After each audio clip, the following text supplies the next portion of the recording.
Egypt में मौजूद pyramids को दुनिया के 7 अजूबों में से एक अजूबा माना जाता है। आज से तकरीबन 4500 साल पहले बनाए गए इन पिरामिड्स ने कई तूफानों और अर्थक्वेक्स का सामना किया, लेकिन इस सब के बावजूद ये पिरामिड्स अपनी जगह पर कायम और दायम हैं। गीजा में टोटल 138 पिरामिड्स मौजूद हैं, जिनमें से सबसे ऊंचा और बड़ा pyramid the great pyramid of Giza है, जिसकी बेस का एरिया तकरीबन 3 एकड़ है। ये एरिया इतना बड़ा है कि इसमें 9 की 9 फुटबॉल फील्ड्स आराम से फिट आ सकती हैं। इस पिरामिड की कंस्ट्रक्शन में 23 लाख बड़े बड़े पत्थरों के ब्लॉक्स का इस्तेमाल किया गया, जिनमें से कई ब्लॉक्स का वजन तो 50 टन से भी ज्यादा था। अगर इसके टोटल वजन का अंदाजा लगाया जाए तो वो बनता है तकरीबन 60 लाख टन, जो 12 बुर्ज खलीफा के वजन के बराबर है। सोचने की बात यह है कि इतने बड़े पिरामिड्स को आखिर किस तरह बनाया गया होगा। 4500 साल पहले जब ना तो कोई मॉडर्न टूल्स मौजूद थे जिनकी मदद से पत्थरों की कटाई की गई हो,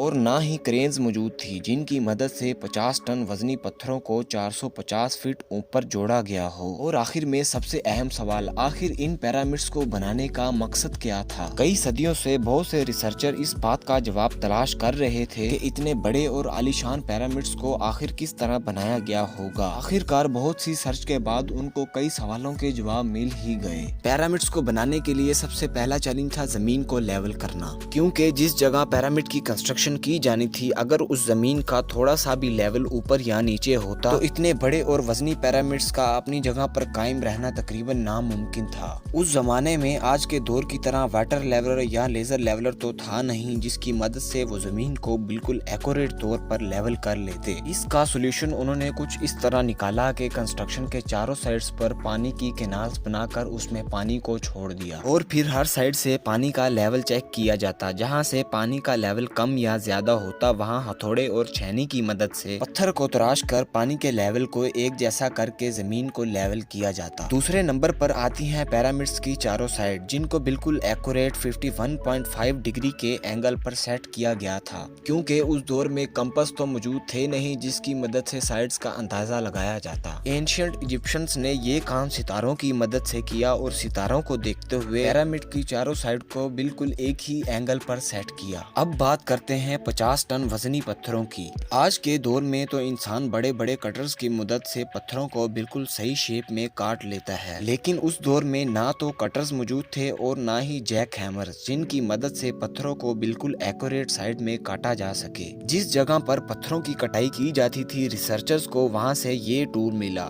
जी हाँ, ये सिंपल टूल। एंशिएंट इजिप्शियन सिर्फ हथौड़े और छेनी की मदद से ही कई दिनों की मेहनत के बाद पत्थरों को बिल्कुल सही शेप में काटा करते थे। अब कंस्ट्रक्शन साइट भी रेडी थी और पत्थर भी कट चुके थे। मसला था पत्थरों को कंस्ट्रक्शन साइट पर लेकर जाना। जिस जगह पर कंस्ट्रक्शन होनी थी वो जगह पत्थरों की कटाई वाले इलाके से 250 किलोमीटर दूर था। उस वक्त बड़े बड़े ट्रक्स तो मौजूद थे नहीं जिनकी मदद से 50 टन वजनी पत्थरों को एक जगह से दूसरी जगह शिफ्ट किया जा सके। एंशिएंट इजिप्शियंस ने स्टोन कटिंग एरिया और गीजा के दरमियान मौजूद नहर की मदद से इन पत्थरों को शिफ्ट किया। वो 50 टन वजनी पत्थरों को बड़ी बड़ी शिप्स में लोड करके कंस्ट्रक्शन साइट पर पहुंचाया करते थे। पत्थरों की लोडिंग और अनलोडिंग में तकरीबन 500 मजदूर एक ही वक्त में काम करते थे। कंस्ट्रक्शन साइट पर पत्थर भी पहुंच गए, लेकिन 50 टन वजनी पत्थरों को पिरामिड्स के ऊपर लेकर जाना यकीनन कोई आसान काम नहीं था, क्योंकि उस दौर में ना तो कोई लिफ्टर मौजूद थे और ना ही क्रेन मौजूद थी जिसकी मदद से इतने भारी पत्थरों को पिरामिड के टॉप पर पहुंचाया जाता। सर्चर के मुताबिक ये काम भी मजदूरों ही से लिया जाता था।